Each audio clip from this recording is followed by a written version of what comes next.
fois d'avoir fait un superbe accueil à ma dernière vidéo sur les lectures autour de Noël et je dirais des comédies romantiques, voilà, autour de Noël. Et comme promis, cette vidéo sera dédiée à des avis lecture et là je vais vous parler donc de 4 livres.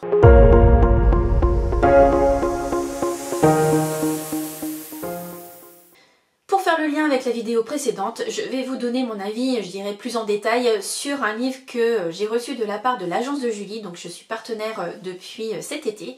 Donc en fait, je vous l'ai déjà expliqué, mais je vous le redis. Ce partenariat, c'est pour mettre en lumière des auteurs qui sont publiés en auto-édition. Franchement, depuis que j'ai commencé, j'ai découvert de jolies plumes, de belles histoires, et je suis vraiment pas déçue, bien au contraire, de jolies surprises. Aussi des rencontres et puis des échanges sur Insta, donc voilà, pour moi c'est vraiment une superbe aventure et voilà, je lis avec plaisir. D'ailleurs en ce moment je suis en train de lire aussi un nouveau livre que je vous présenterai bien entendu, je pense dans la prochaine vidéo, ou très prochainement en tout cas. Donc voilà, si on revient à cette vidéo-ci, je vais vous parler tout d'abord du Cosy Mystery, Le Chat du Rocher, qui est juste ici, parce que forcément je l'ai lu en e-book, donc sur ma liseuse Vive-Lio. C'est le tome 4 qui est donc sur l'affaire du sapin assassin. Voilà pourquoi je vous en ai parlé la dernière fois. Et donc sur ce livre, c'est un livre donc qui est écrit à 4 mains avec 2 autrices, qui est bien sûr publié en auto-édition. Et donc c'est un Cosy Mystery. Voilà, plus de mystère, vous savez que j'aime ça. Là on est donc avec une jeune femme qui se prénomme Calypso, qui a eu je dirais une vie avant d'arriver donc dans cette ville et de tenir une brocante. Alors ça on le découvre un petit peu parce qu'effectivement les autrices mettent dans le contexte. Moi personnellement je n'avais pas lu les tomes 1 à 3 et en fait j'étais pas perdue parce qu'effectivement il y a le contexte qui est bien mis, donc ça c'est plutôt bien. Et puis ici, donc comme tout Cosy Mystery qui se respecte, forcément il va y avoir un drame qui va se dérouler lors d'une soirée pour une œuvre caritative, et forcément Calypso va mener l'enquête. Bien entendu, il y a un policier qui est pas loin, qui va alors l'aider ou pas, mais en tout cas où elle l'apprécie beaucoup. Donc elle va essayer effectivement de lui rendre la vie un petit peu plus facile et puis surtout de rencontrer, parce qu'on sent qu'il y a un petit rapprochement, faut le dire. On parle du chat du rocher, effectivement il y a le chat de Calypso qui est très présent, toujours avec elle. Je dirais qu'il fallait pas plus en fait lui donner la parole parce que j'aime bien quand il y a des animaux, hein, j'adore ça, bien au contraire, mais voilà, faut rester à leur place et là c'est plutôt pas mal. Il y est écrit de temps en temps certaines pensées, mais je dirais que c'est très bien, voilà, c'est juste, je dirais, parsemé au fil des pages, ça suffit. Mais en tout cas voilà, il y a de l'humour, il y a des personnages forcément auxquels on s'attache. On est donc justement dans cette ville qu'on connaît, voilà, du Rocher, donc je me suis dit Monaco, quelque chose comme ça. Après je me suis posé la question, est-ce que c'est vraiment Monaco ou pas, mais il y a des indications, effectivement, ce que je me suis dit, peut-être que c'est comme, enfin des fois, voilà, il y a des auteurs qui inventent des villes, alors peut-être que c'est le cas, mais avec certains traits de cette fameuse ville du sud, mais voilà. En tout cas, moi j'ai beaucoup aimé, toujours très d'humour. Toujours aussi un dénouement, voilà, vous allez suspecter tout le monde, vous allez vouloir trouver je dirais le coupable, mais voilà, c'est normal. Et une bonne surprise, bien amenée, voilà, un petit cosy qui se dévore comme d'habitude. Donc voilà, si vous avez l'occasion, moi c'est vrai que je préfère toujours lire le tome numéro 1 pour vraiment voir l'évolution des personnages. Mais en tout cas celui-ci, voilà, malgré mon manque des 3 premiers tomes, il s'est voilà, très bien lu, et surtout, comme je vous disais, voilà, il y a un contexte qui est posé dès le départ, donc on n'est pas perdu dans les personnages et leurs liens, etc. Donc voilà pour l'affaire du sapin assassin. Je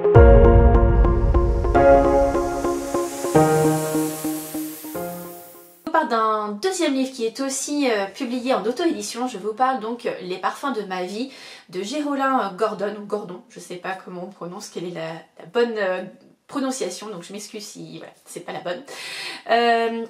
Ici, on est sur un tout autre registre. Là, en fait, on va découvrir la vie d'Adam. D'ailleurs, on va le suivre pendant un certain temps. Et petit teaser, la suite est en train d'être écrite. Donc voilà, si celui-ci vous fait de l'œil, ou vous l'avez déjà lu, voilà, il y aura une suite qui va arriver prochainement. Et donc Adam il vit plein de choses et je sais pas vous, mais en tout cas moi ça m'arrive des fois d'entendre une musique, d'être dans un endroit ou de sentir quelque chose et ça me fait, enfin voilà, une certaine nostalgie, voilà, je remonte dans un de mes souvenirs, donc ça m'arrive. Et donc Adam voilà, lui il a ça avec les parfums des personnes, il va réussir à identifier une personne en sentant son parfum en disant tiens lui il a changé ou celui-ci ne lui va pas, mais c'est marrant de voir son lien avec les parfums, mais je dirais c'est pas forcément le fond de l'histoire parce qu'en fait vous allez voir Adam il vit énormément de choses. D'ailleurs voilà, des fois je me suis dit waouh ça fait beaucoup. Le petit bémol c'est des fois je me disais que c'était parfois un petit peu cousu le fil blanc comme on dit, voilà c'était un petit peu convenu, mais voilà on le suit dans son évolution, dans ses questions. Et on s'attache forcément à lui aussi parce que bah voilà il a plein de côtés, vous allez voir il a des failles, il a des blessures et il va se poser des questions. Voilà, c'est quelqu'un au départ qui a vécu un drame, on le retrouve en fait, il a perdu sa femme et ses filles et donc forcément bah voilà il y a la reconstruction qui est là et je dirais que ce livre regroupe vraiment beaucoup d'émotions, de sujets aussi profonds et très actuels. Voilà, on va aussi parler de harcèlement. Donc je dirais un livre très complet. Et maintenant j'ai plus qu'à vous dire de faire la rencontre d'Adam pour vous faire votre propre avis. En tout cas n'hésitez pas à me le dire ce que vous en avez pensé si vous l'avez lu. Et donc comme je vous disais, la suite va sortir prochainement, donc restez en ligne pour savoir quand exactement.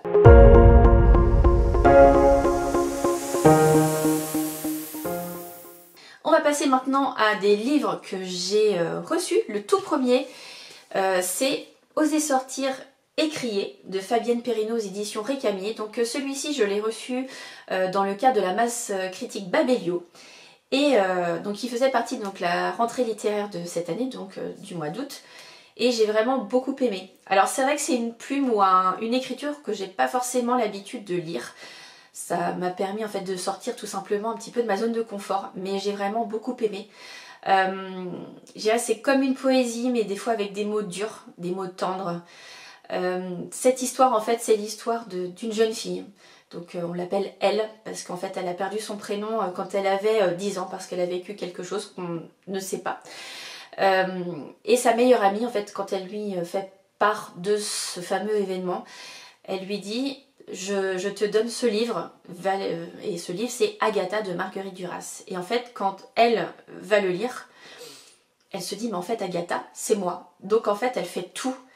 En plus c'est une jeune fille voilà, qui est dans le théâtre, donc elle fait tout pour pouvoir incarner ce personnage au théâtre notamment. Elle va rencontrer Marguerite Duras, etc. Et on va suivre sa vie, enfin un bout de sa vie de elle justement. Et c'est vrai qu'Agatha va prendre une très grande part dans sa vie. Et là on se pose la question, est-ce qu'une œuvre, est-ce qu'un texte, une poésie, un livre, une musique va en fait pouvoir... Alors sauver c'est peut-être pas le mot exact, mais je veux dire permettre à la personne de passer au-dessus de certaines choses ou de vivre certaines choses, de dire, de communiquer, voilà cette chose. Et en tout cas, voilà, il y a énormément de choses dans ce livre, j'ai beaucoup aimé.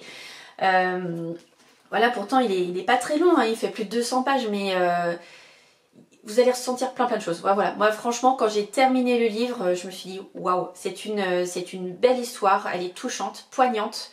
Et je trouve que c'est un roman nécessaire parce qu'il y a plein de choses qui sont évoquées à l'intérieur, voilà, que vous allez découvrir parce que je ne veux pas trop en dire, mais voilà, une très jolie découverte. Donc je remercie Fabienne Perrineau pour ce texte et je remercie Babelio pour me l'avoir envoyé parce que c'est une très jolie découverte.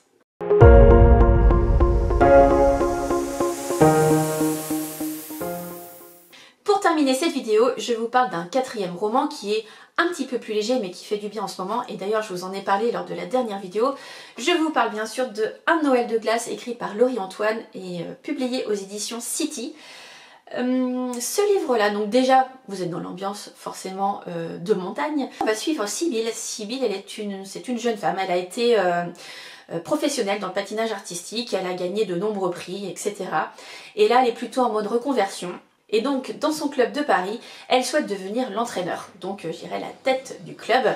Sauf que voilà, il y a une déconvenue, c'est pas son nom qui sort, donc énorme déception. Donc en fait elle décide de retourner chez sa maman, donc en plein milieu des montagnes, près de Grenoble d'ailleurs, pour avoir du réconfort. Et en fait lors de cette, je dirais de ses retrouvailles. Elle va avoir des moments avec ses amis qu'elle va le retrouver, mais elle va voir aussi qu'il y a des choses qu'on lui reproche.